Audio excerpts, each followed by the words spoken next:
that's the one. Okay, But I I'm think. not. Yep, there I've it is. got I it can hear us. fixed. Yeah, I can hear us on the feed, so we're good. All right, good. All right. Shall we start again? Hey, everybody, welcome to Tanzu Tuesday. No, not again. That'll be like the 7th time. Well, it's too late. I did it for the 7th time. All right. We are very excited to finally be working and presenting to you. We've got a great show for you today. I'm going to say that every time because you know what? We book the show and we think it's great. And so there's nothing wrong with being proud of what you do. And so with me, as always, is Paul Charkovsky and Tiffany Jernigan. Hello, my friends. Hello, glad you could Hi. join us back from the world of a caveman, aka no power. Yeah, see, we've got power cut off Sunday, 10 p.m. This is how much my beard has grown in the 37 hours since the power's been out. I mean, I haven't been able to use any electric razors. No. Yes, thank you. We go camping quite a bit, so all of that was fine. We've got lamps and headlamps and flashlights, and we charged up batteries and that kind of stuff. But it's the refrigerator that you got to worry about, the food, because you don't want that stuff to spoil. So our freezer, we put like ice packs and stuff in that to kind of keep it cool. We'll kind of check and see what the fridge is going to be like. We had yogurt this morning and it was fine. I think. Stock up on top ramen so you never have to open the fridge during the time period. Funny you just mentioned that. I had some of that for my after yogurt breakfast. It was cold here, so I'm like, you know what? I want some soup. So I had some ramen noodles. So Now, do you still and I have are some on of the those same- Korean fire noodles we made you eat? No, all of those are gone. I ate up all my spicy nudes. So I gotta order some more. For those of you that don't know, Paul on his birthday celebrated obviously over the internets because of the world being shut down, and he had us all get spicy noodles and just eat really, really spicy noodles on a Zoom chat with each other, and it was about as exciting as that sounds. Yeah. That's a bonding experience. It is, exactly. It's the one that keeps bringing you back together year after year. And so thank you for bringing that up, because we have with us our friends. Let's introduce our friends. We have Dieu Cao, Jared Ruckle, and Paul Warren all coming to talk to us today about Cloud Foundry for Kates, Kubernetes. Last week was the CF Summit Europe. Usually we're in some incredible European locale. I've done Berlin, Frankfurt, Basel twice, and then last year was in the Netherlands. I'm blanking on the name. Rotterdam? No. The Hague. The Hague, the Hog. Yes. Den Hagen, as they say. Den yes. Haag. So yes, that was great. And so this year we capital were is. supposed to be in Dublin, so I was sad not Are to go you there. serious? Yes. Throws computer through the window. Still haven't been there. I've been wanting to go back to Dublin since I was like 14 years old. As an adult, I wanted to go be at Dublin. I wanted to have a Jameson and a Guinness and get up a chip shop and a fry up. Throws computer. Well, hopefully next year they'll have it there. So we're going to be talking CF for Kates, which is really exciting. And we're going to have some demos. We're going to have some slides. We're going to have some conversation. Before we get into all that, of course, we'd be remiss if we didn't tell you what's happening coming up. Tomorrow, as always, is our Wednesday code. I think it's Heckler. Mark Heckler is tomorrow. So tune in for that if you want to see any amazing Spring Boots coding live. Mark Heckler will be doing that. We have our Cote channel every morning, 10 Central European AM. So if you're up or late or early or however it works for your schedule, you can always check in with Paul Cote.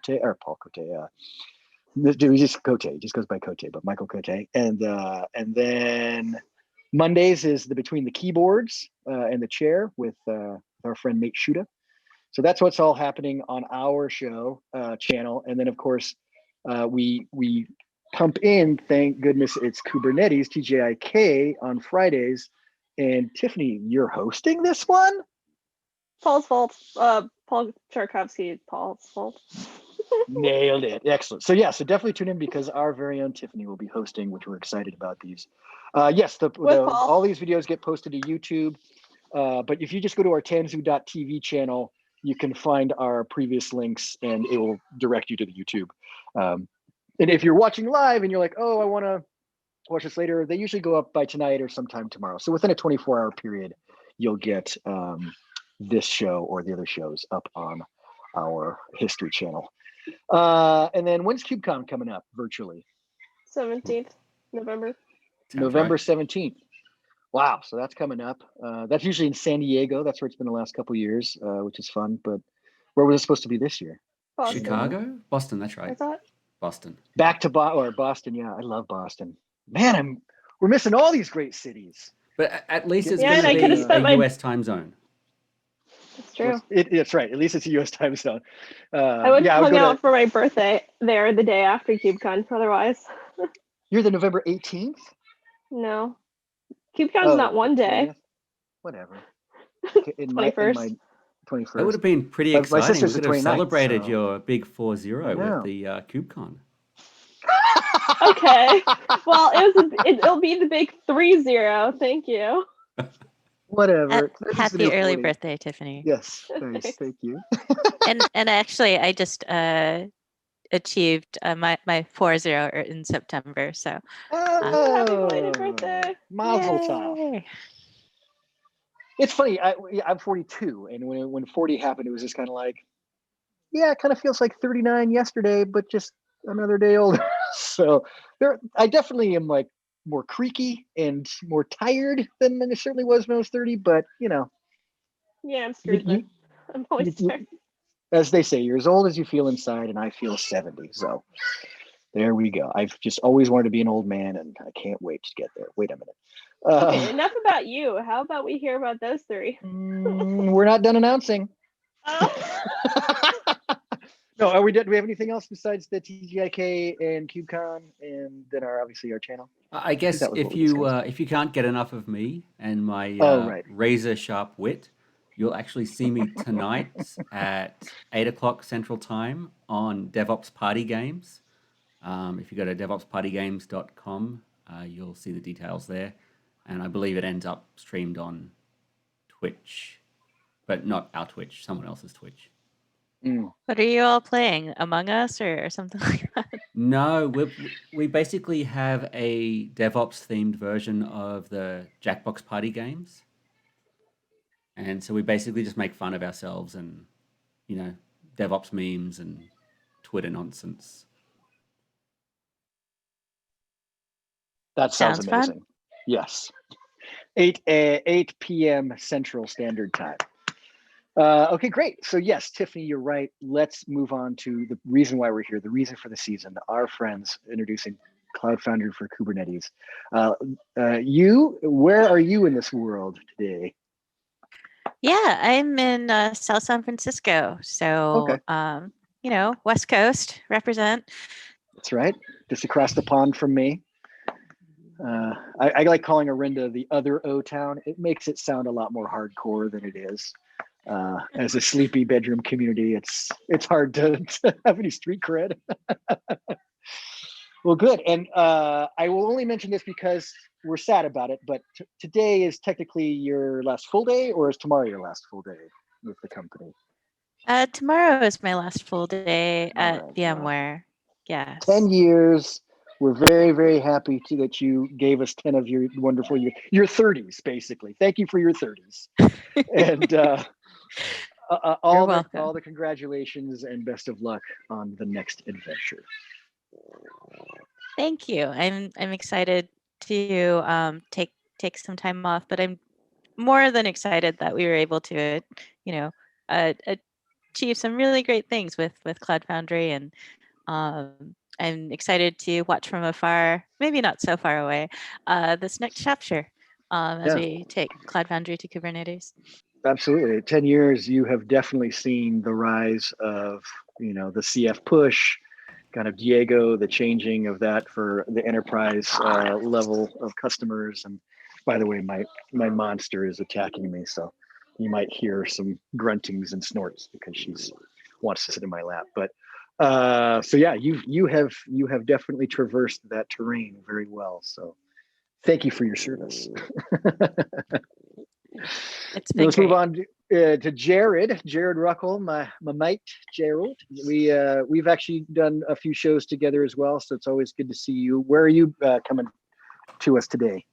You can't quite see my house from Tiffany's background, but kind of a stone's throw from there. If you you're like over here or over in that kind of general area, yeah. In the city of Destiny, Tacoma, Washington. So yeah, the Great Northwest says hello. It is among other things, yes, the city of Destiny. Yeah, I've heard of other ones, not the Destiny one. That's what the city should really go with. It's a better name than some of the other ones that exist out there. So yeah, thrilled to be here. It's been a few moments already, but it feels like there's been an incredible journey so far with all of you, and I can't wait to see where we go together in the rest of our time. In the next 30 to 45 minutes, yeah, this is great. Yeah.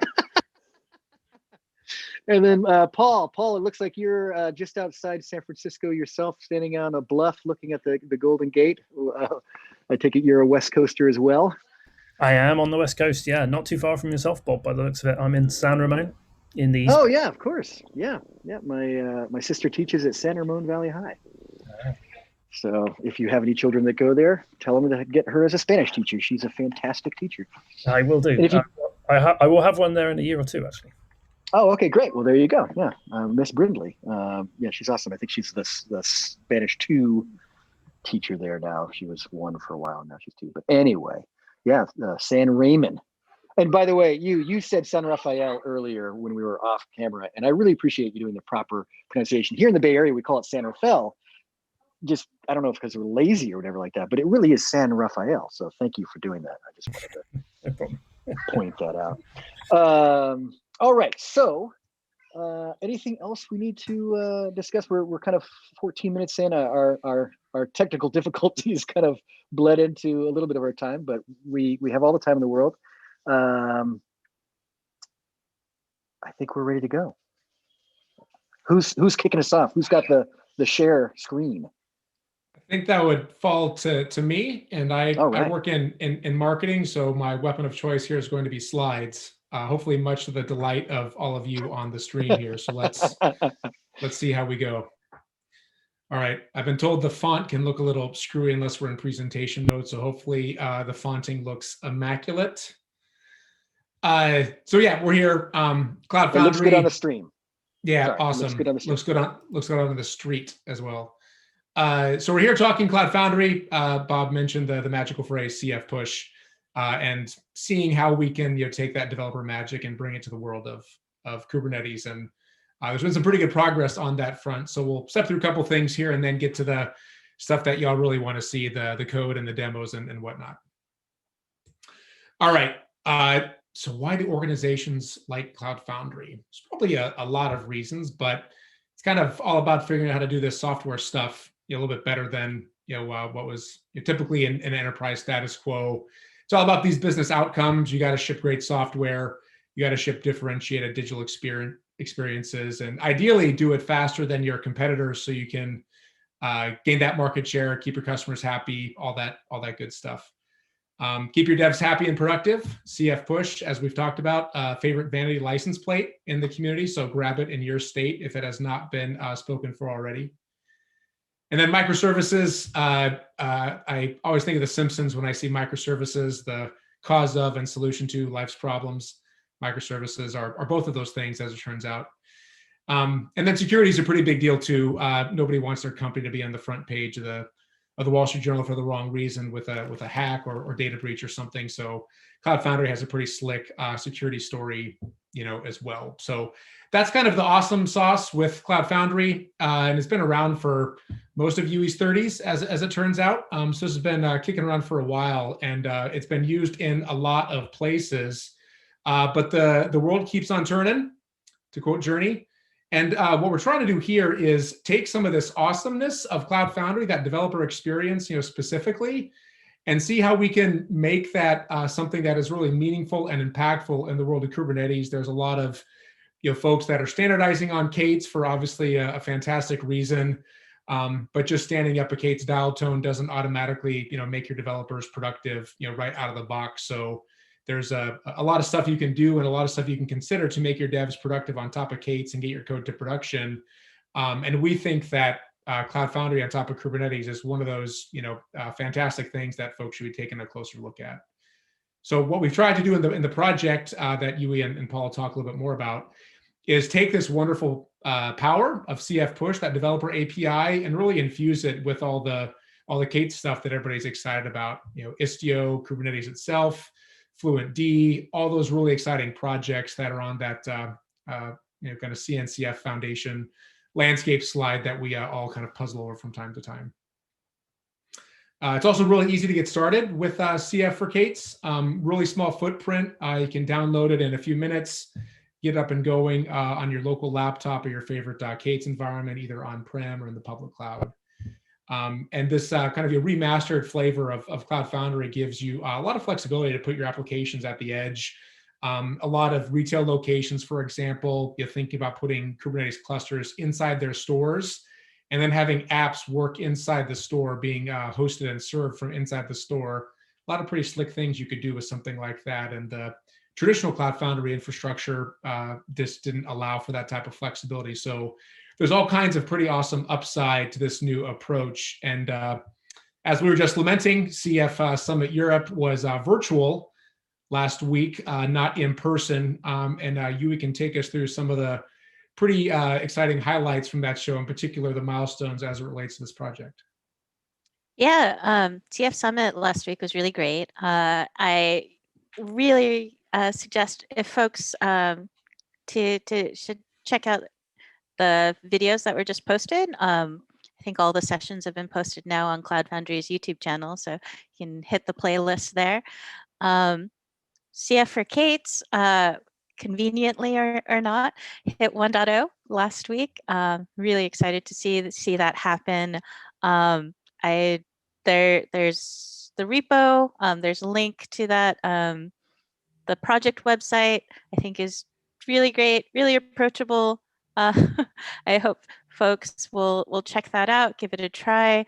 Paul's going to run through the demo in a little bit, but I think it's easier than ever to try CF for Kates and get that CF push experience. Given a cluster, getting application to running pretty much in a snap. So really excited about all of that happening. There's been a redesign of the Cloud Foundry Foundation's site as well to really focus in on Cloud Foundry's mission of bringing a proven developer experience of CF to Kubernetes. So it's really just focusing in and narrowing in on the developer experience that we know and love. So there's a link here of a demo of CF for Kates running on Tanzu Mission Control. There's quite a few demos out there now with CF for Kates because it really is just that easy, and I hope folks will be persuaded to try it. Fantastic! You're flexing your marketing chops there, Yui, with easier than ever type of terms. So that's well done on your part. And that is, I think, really kind of the big idea, is to bring Cloud Foundry to everybody that wants to have this pretty slick developer experience. All right, so time for a boxes and lines diagram. It's not a Tanzu Tuesday unless we have a boxes and lines diagram, right? So Mr. Paul Warren, this is something that you've just released out into the wild. So why don't you take us through some of these details? Yeah, absolutely. Thanks, Jared, and thanks, Yui and everyone. So let's dig into the architecture a little bit. Most of you will be familiar with CF. This is the same CF in many ways, just everything runs on the Kubernetes cluster. So let's dig into that a little bit.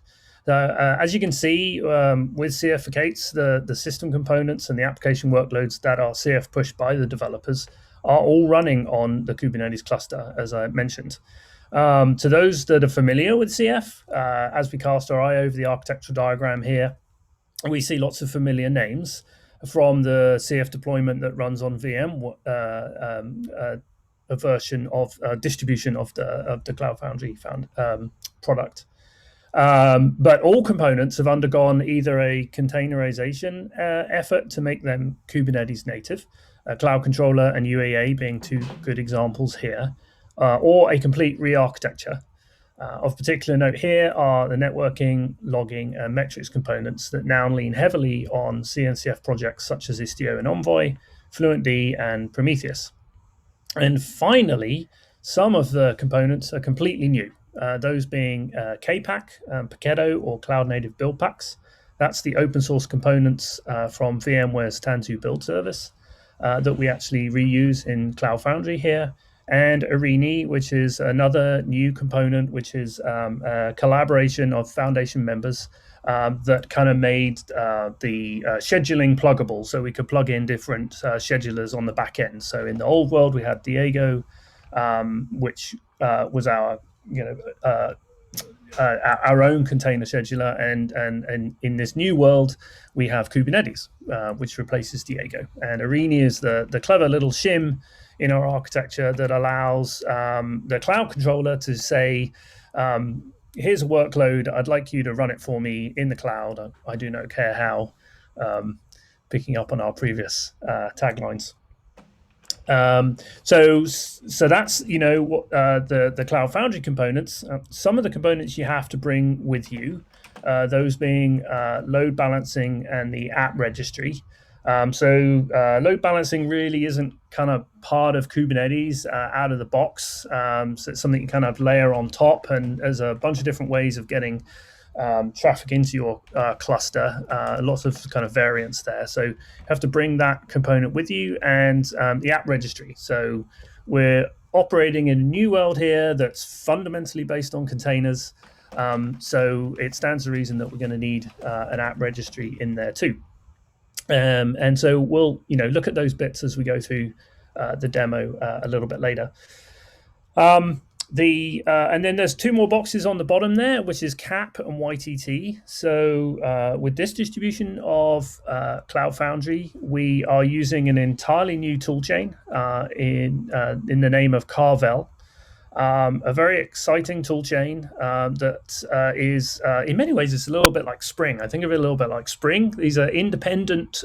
In Spring, you have independent projects that can be used well together. In Carvel, you have independent tools that work really well when you put them together. And the two that you will lean on as from a platform operator's perspective are CAP and YTT. And again, I'll explain a little bit about those as we move through the demo. So I can dig into these little bits if you want, or. Yeah, let's take you anything to add on this slide. I think that was a fantastic overview, Paul. Obviously lots of depth here, but you anything to add from your point of view?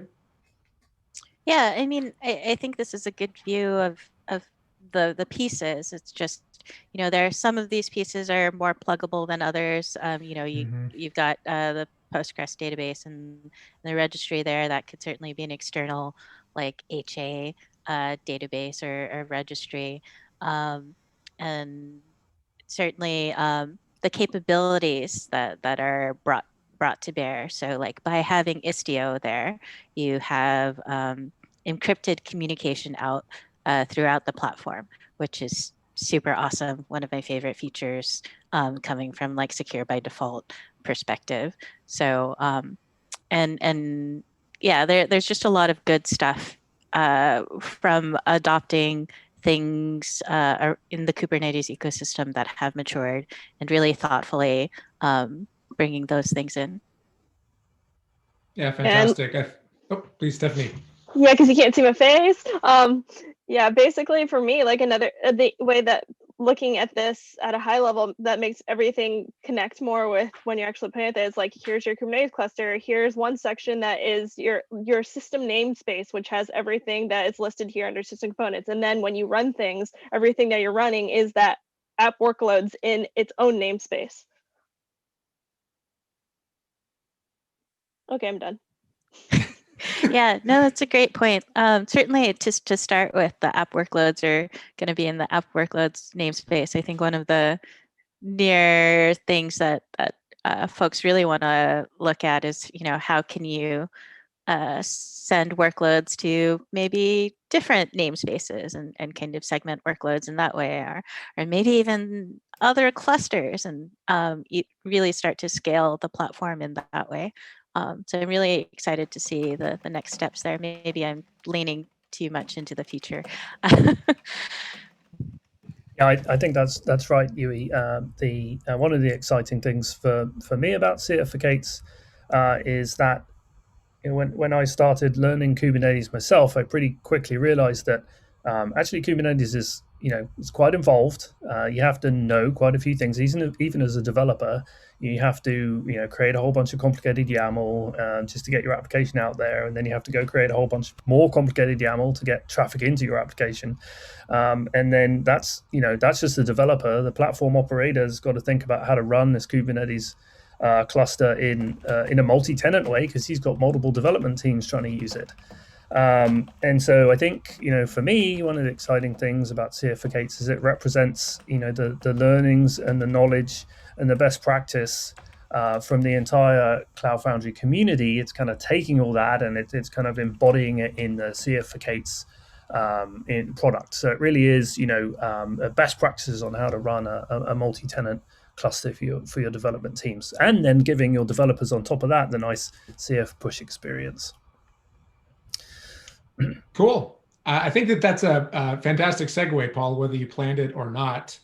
We're certainly, this has been, I think, a labor of love by the community to encapsulate those best practices for quite some time, in line with that new mission for the foundation that you alluded to, is to package up all that developer API goodness and make it a fantastic way to push code on top of Kubernetes. So there's kind of a past, present, and future look at the project that's kind of shown here. So what kind of stands out to you about this?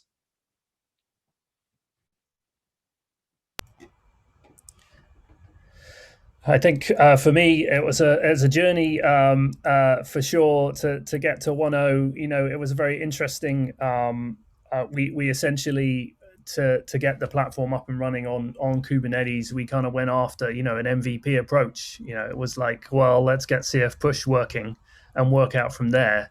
And if I had to typify the first two boxes on this slide, that's how I would describe it, and that really is what we did. And we worked out from there until we got to the 1.0, which we released last week at CF Summit, which has everything there that you would expect from the Cloud Foundry, from a Cloud Foundry, basically. But that's not to say that we're done. There's plenty to do moving forwards, and plenty of learnings as well.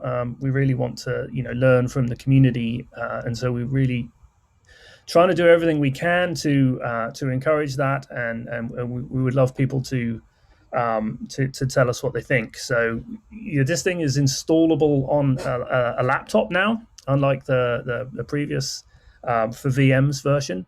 So you can install this on your laptop, so you can experience that CF push for yourself. So I think there really is no reason not to give it a go. But it is a 1.0, so we unfortunately didn't get to everything we wanted to get to, and so I've listed out. Marketing didn't get their hands on it to call it 2.0 or anything like that. Right, absolutely. So here's some of the items that we're moving forward with. So.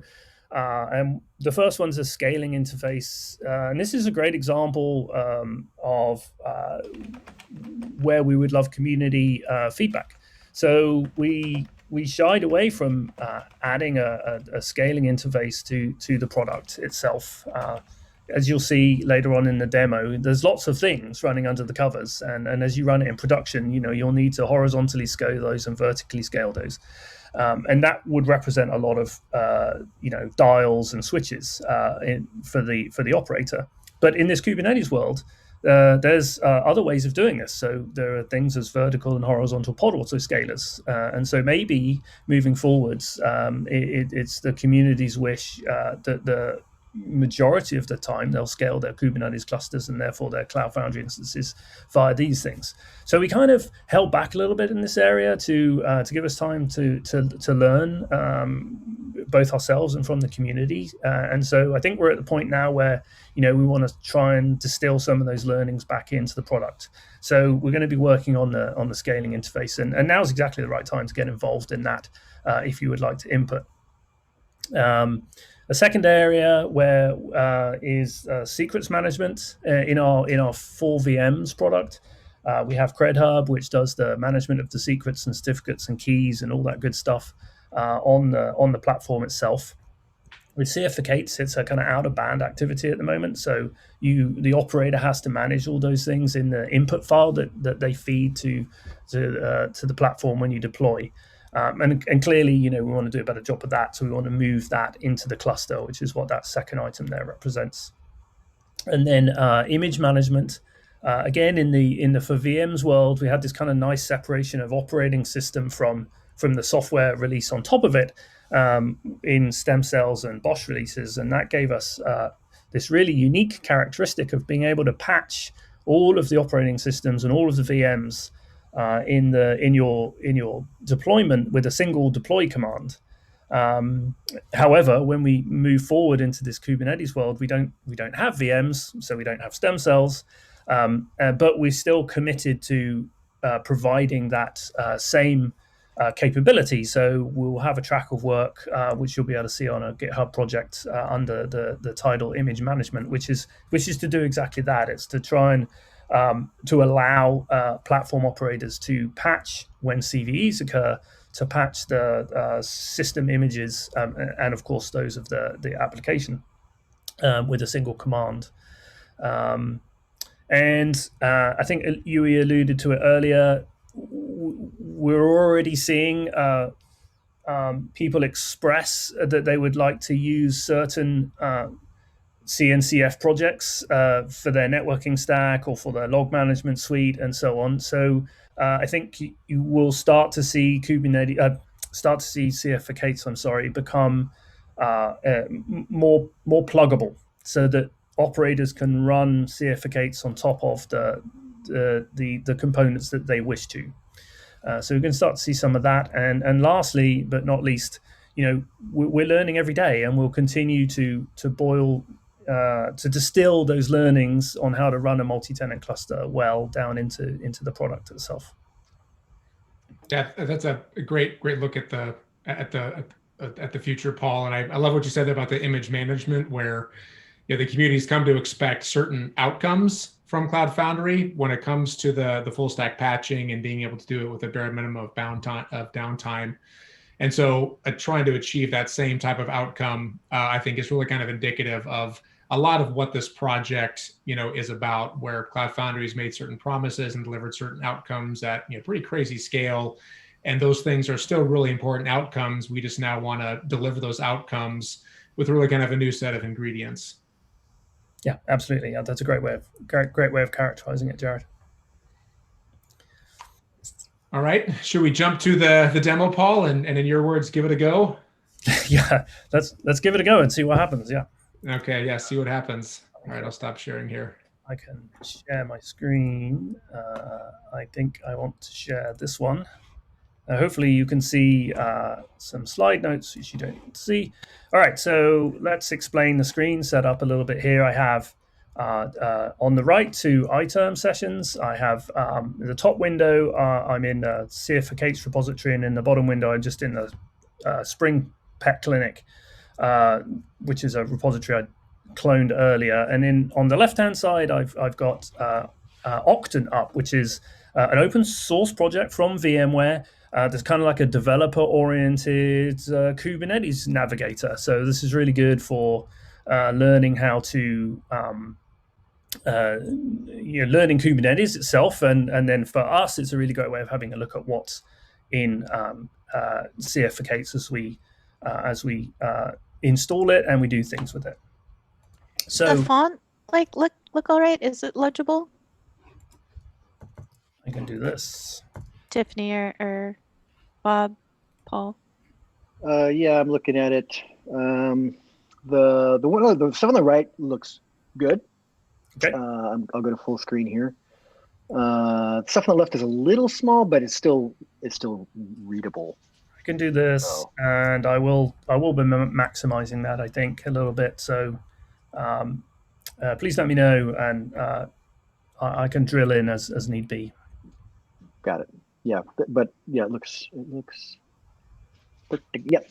It looks fine to me. Yeah, I had to reload because Twitch gave me an error and crashed.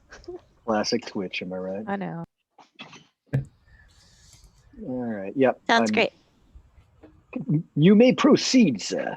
Okay, thank you very much. All right, so how do we get CF for Kates? Well, it's pretty easy. You have Git and you git clone our repository. And if you have a look at this, I have, excuse my typing. I'm not very good at typer, even though I've been doing this for 25 years. You can see I've just git cloned Cloud Foundry /certificates here, and I actually have checked out v1.00. So that was the version of the product we released just last week.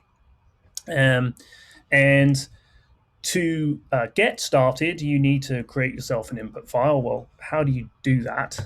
Well, if I list the things in the file, there is a samples file that we ship.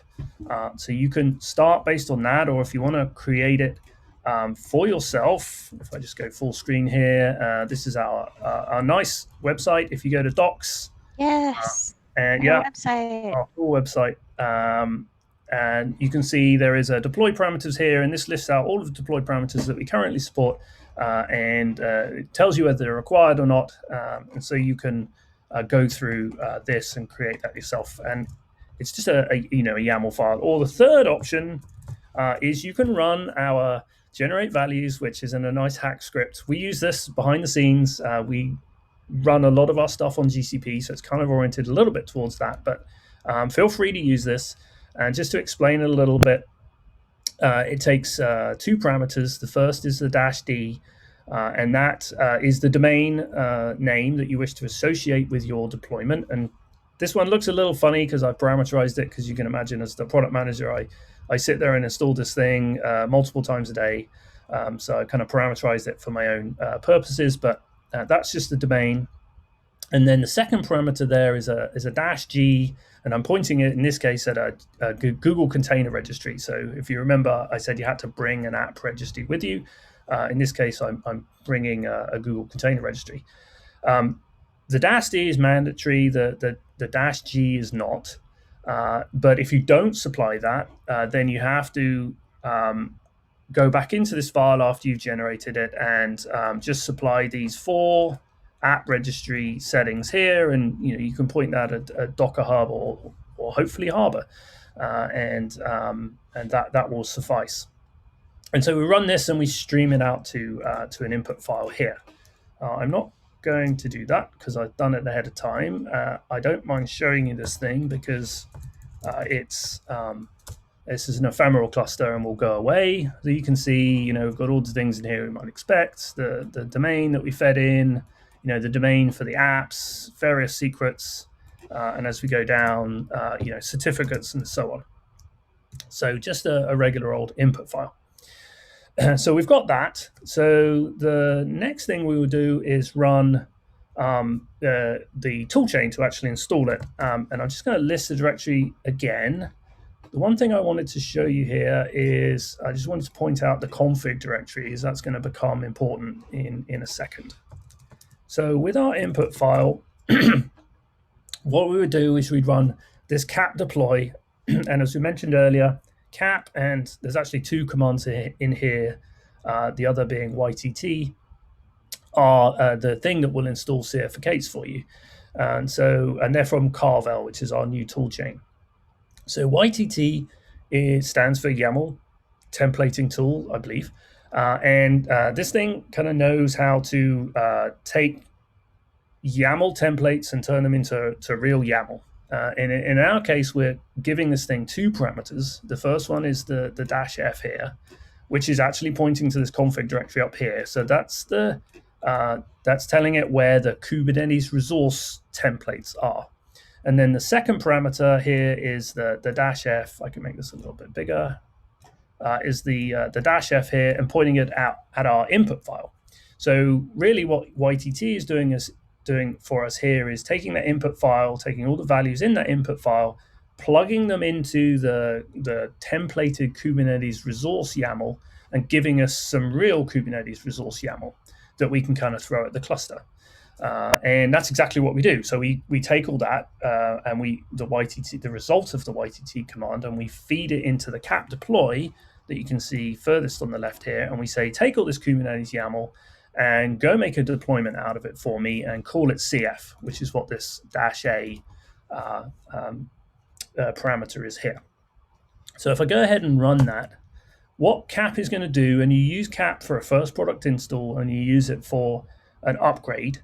And so what cap's going to do is it's going to take all the Kubernetes YAML that came out of YTT, and it's going to go and diff it, go and compare it against the cluster that you're connected to and figure out what to do. So in the case of a first product install, that obviously everything would be create, and it's kind of interesting to look through that list of things. In this case, we're doing an upgrade just for expediency. And so you can see here it's compared all the Kubernetes YAML, and it's gone, well, actually, I don't need to do too much here. And really all it's doing is just rotating a couple of things for us. So I'll hit yes, and this will go ahead and do the deployment for us.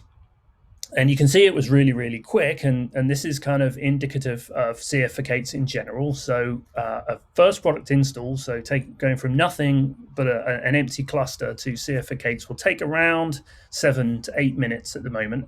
And you can see that an upgrade is significantly quicker than that. And we really enjoy that. And I remember lots and lots of Slack messages as the next engineer that hadn't tried installing CF for K8s for the first time tried it and were kind of blown away by the speed of it. So it's nice and quick, and like I said, it runs on a laptop, so no reason not to give it a go. So we've got a cluster out there. We've got a CF deployment out there now. So let's check that we're targeted, and we're targeted to Paul's org and Paul's space. And if I do CF apps, then we should see that there's no apps found. So let's go ahead and push a couple of apps.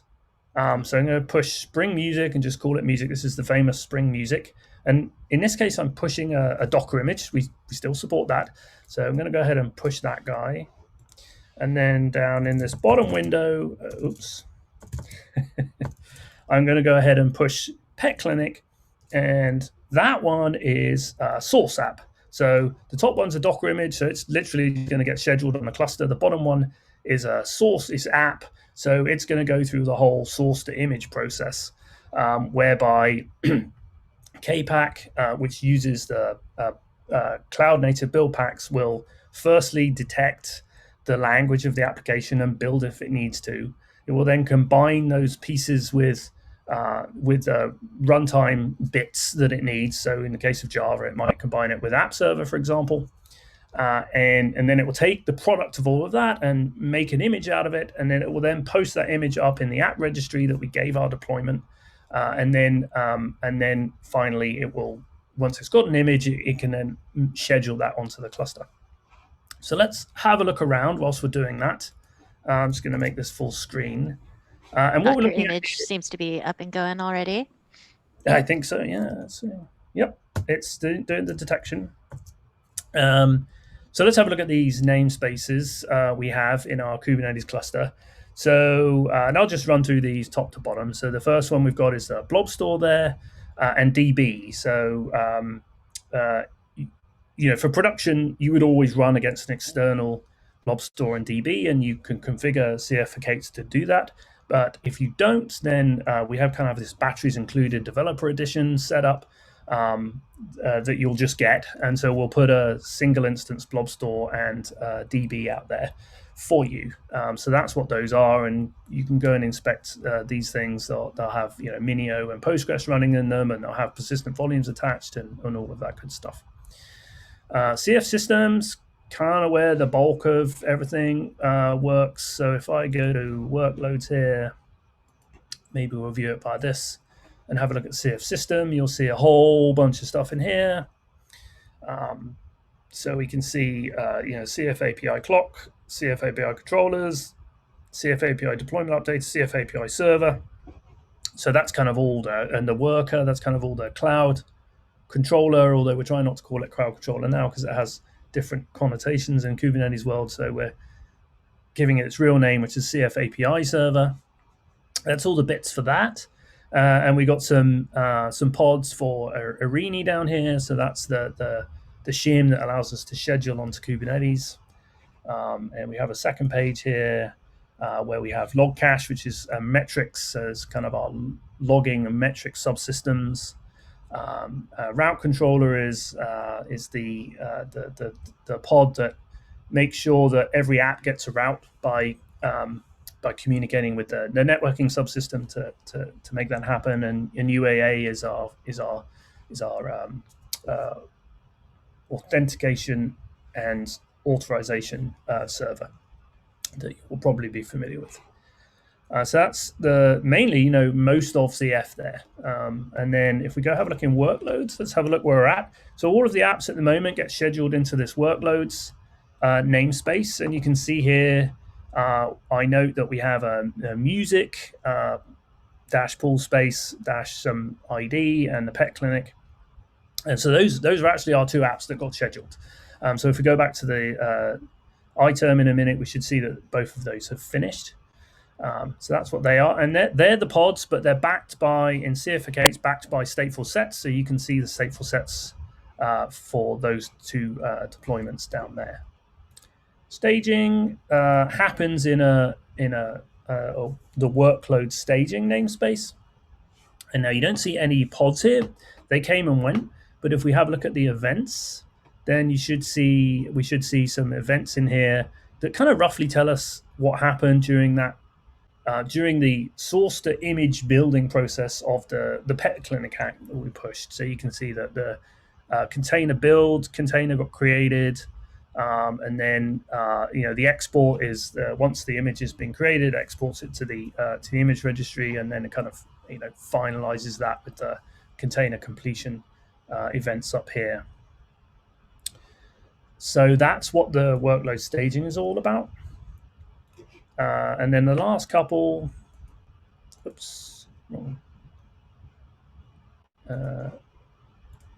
wanted to go to Istio system here.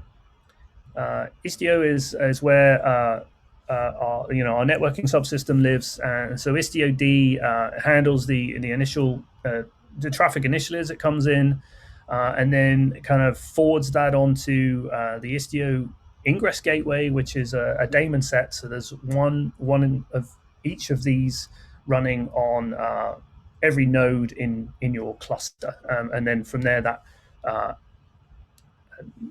forwards the traffic onto the correct pods. So that's our networking subsystem. And then lastly, there's some KPAC things. So KPAC is the thing that orchestrates using the cloud native build packs, the whole source to image building process that is fundamentally a part of Cloud Foundry. So that's kind of a little look underneath the covers. So let's go and have a look where we are, and we should see two things running. Move that over there. We do. They're both running. Cool. So I should be able to open these up now. So if I just open that guy, and Spring music. Yep, the famous spring music, and the pet clinic. So you can see they're both up and running. Cool. And I can do find owners here. It's pre-populated with data, but you can see this is a real thing. It's really there and it's really working. And the app's got scheduled onto the cluster, and I've got a route for it, and it's got real certificates. So if I look at the certificates here, I can see these things are valid real certificates, and I, as the developer, didn't have to worry about any of that.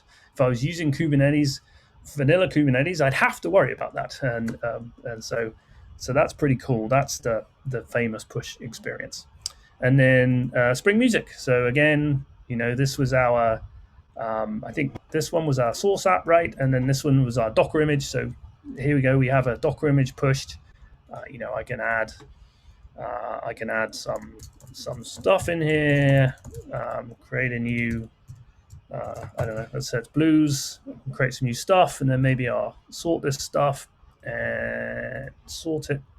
And there we go. There's our new app. So it's a functional app, and again, I've got a route for it, and and the certificates are real, and they're there. So it looks good.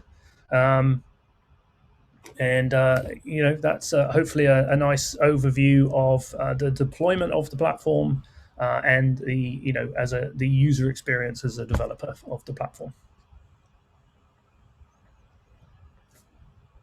Fantastic. It's not a demo of Cloud Foundry unless you say, Paul, and I as a developer don't have to worry about it. That's kind of the calling card. So glad you worked that in there with the certs.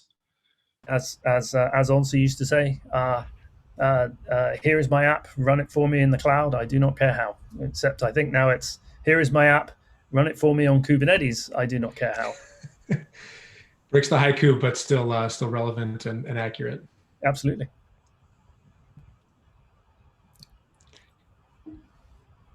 Any cloud, anywhere. One of the things that I really liked about CF for K8s is, so like before I started at VMware, I had never actually touched CF for K8s. I knew of Cloud Foundry. Rephrasing. I never touched CF, anything to do with CF at all. Like I knew of Cloud Foundry, never had used it. I used Kubernetes, but like I was able to go to like the GitHub docs, like let's see, it was a month after I started, and I was able to get my applications up and running, get CF for K8s up and running without spending hours being like, how does this work? And I don't understand. And it was just like, oh wow, I just started and I was able to figure out how to do this and give a talk on it. Like this is so cool. It works and it doesn't take long. Also, you're kind of amazing too, but I do think it's easy to get going, but you are kind of amazing. So I appreciate that. Yes, don't sell yourself short, even though you are staturally short. Paul.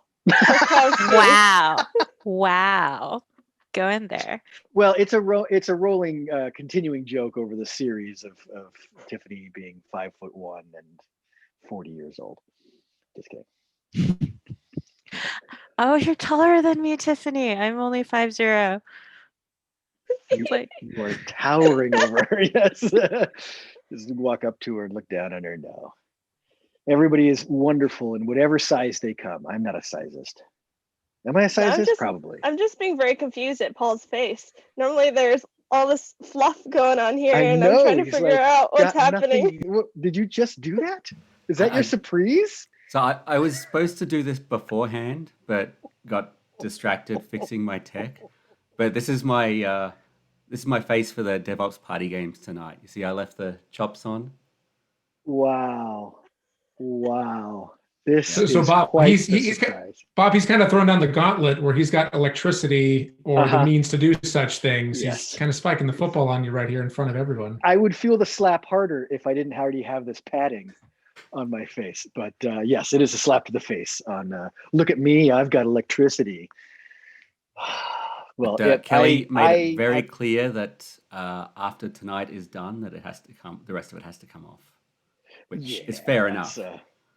Very fair. But yeah. I've known you 3.5, 4 years, almost 3, whatever it is, and this is the first time I've seen your upper lip and your chin sans hair. So this is he pinged me that he had a surprise for me, and I was like, well, what is it? And he's like, well, it's a surprise, and I'm like, fine. But now I get to thank you for this surprise. This is wonderful. You have done us all a service today. We needed this. We're 1 week out from the world being a different place, hopefully, and we need this today. But we'll see. All right. Every time you said Carvel, I don't know how many East Coast ice cream cake fans there are, but the Carvel. Every time you said that, I wanted football or not the octopus. It's the Cookie Puss. Anyway. Cookie Puss, yes, Cookie Puss. But yes, anything with crunchies on it is what I wanted every time you said Carvel. So that was my sense memory. Thanks for that, by the way. I'm gonna have No, to I go. want cookies. I don't know Oh. what a cookie puss is, but I want Are we going to cookies. get sued by the ice cream company because we're infringing on their trademark? Different I think we're- domains. Is our YouTube Yeah, going to different get domains. demonetized? Probably, yes. We're going to be shut down. Even though we haven't even put it up on YouTube yet, they're currently live shutting us down. Jared and the other marketing team members, are we? Yeah, you said different. We're in pretty good safe space here talking about another company, right? I'm not sure if there's a likelihood of consumer confusion with tools for working on top of Kate's and ice cream, but it's a topsy-turvy world. And if they've got flesh-eating lawyers, we could all be in trouble. So we'll see what they got. I will say one probably helps the other. If you're eating some of this Carvel ice cream whilst CFing for Kate's, Right. then, that's only going to, it's like the better Ballmer effect, right? Well, I mean, Software's eating certainly the world I and also scream eating when the I'm ice writing cream. YAML. There it is. We all scream for YAML. So Every time I hear YAML too, I hear Cote's, Mr. Gorbachev, take my YAML wall down. So if someone were to ask how this relates to Tanzu application service for Kubernetes, what do you usually tell them? I can tackle this one. I think just like the commercial products that VMware's had based on Cloud Foundry, we sprinkle in some extra goodies. There's probably a ice cream metaphor in there I could use, but I don't want to make you want cookies any more than you already do, Tiffany. Too late. Yeah, probably the commercial components here that we're looking at adding on are kind of some tried and true components like Apps Manager, nice UI to take a look at your applications, a way to interact with the service, in addition to the CLI that comes with it. All the security and patching kind of managed service stuff that you see from kind of a typical commercial open source type of offering. Tighter integration with other parts of the Tanzu portfolio. You can imagine a nice better together story with the Tanzu Kubernetes grid. Probably a couple other things that we got up our sleeves as well. As Paul Warren mentioned, this is not the end. This is just the starting line. So lots of pretty neat things, planned with some of the spring integrations that people have also kind of come to expect. So probably familiar kind of your open source plus experience for people that are using Tanzu application service today. So what I'm hearing is you're pitching to come back and show us more. Like, we only gave you a taste, but if you really want, then you need to bring us back on the show. You're kind of holding us hostage. I mean, we'll have to see what the Q rating is, and you can tell us if we weren't coming back to this. I know there's a stratospheric bar that we had to cross to get here in the first place, so I assume that we'll pass that bar a second time as well. Well, I think that if we can have another reveal, much like Paul's facial hair removal added onto it, that's really only going to just skyrocket it into the next level. I can't even, like, even though he's a tiny picture over there, it's just like, I see it. It's so great. It's so great. I thought it was a Zoom effect for a minute there, but right. Wait, did he just go and do that? Oh, how about that? I'm sure he was paying attention to what we were all talking about. Well, yeah, these one thing I learned very is don't shave over the top of your keyboard. Oh, yes. That's a lesson that I fortunately just learned from you and didn't have to learn the hard way, I guess. So Tasha will need to approve the requisition of a new keyboard. Exactly. I believe also it's called shaving the yak, right? Or yak shaving. So don't yak shave over the keyboard. Did I use that correctly? Did I do a good job with that? Is that a... Yeah. And with, I'll allow it. And with CF for Kate's, there's no yak shaving. It's already pre-shaved. When I first started at Pivotal, there was a lot of like yak shaving t-shirts, and I never got one, and I wanted one for many reasons. A, they're cool, and who doesn't like cool t-shirts? But my best friend in high school had a Buick Skylark or something, and he called it the Yak, and it was like the most appropriate name for a car ever. Like, his brother bought it for $1, and I think he might have overpaid. And but it didn't really have, all the seatbelts didn't really work, and it just kind of got us where we need to go. But anyway, so yak shaving. Oh, well, now, Bob, I'm excited is that to an see old more. school Pivotal shirt you're wearing there? No, okay, so it's appropriate on the front, But again, we're going to get into product misplacement here, but it's the Kind Bar company. Instead of Kubernetes and Docker. Well, that was the other thing I Yeah, was thinking so- of is Kubernetes and Docker. But the true reason is Ooh, I that'd be a have fun tagline for that. poison oak like Oh. crazy. And so I have to wear long sleeves to cover up so my kids, when they touch me, don't possibly get it. We've been clearing out our backyard to install a she shed, which we're turning into an office. And so, guess who has poison oak in their backyard? So Now, And what will I you am be that doing per- in the she shed? Will you be selling seashells? by the seashore, yes. No, that'll become the office because I was working from home. My wife was a teacher. She does 1 week at school and then 1 week off. They just went back to this kind of hybrid distant learning.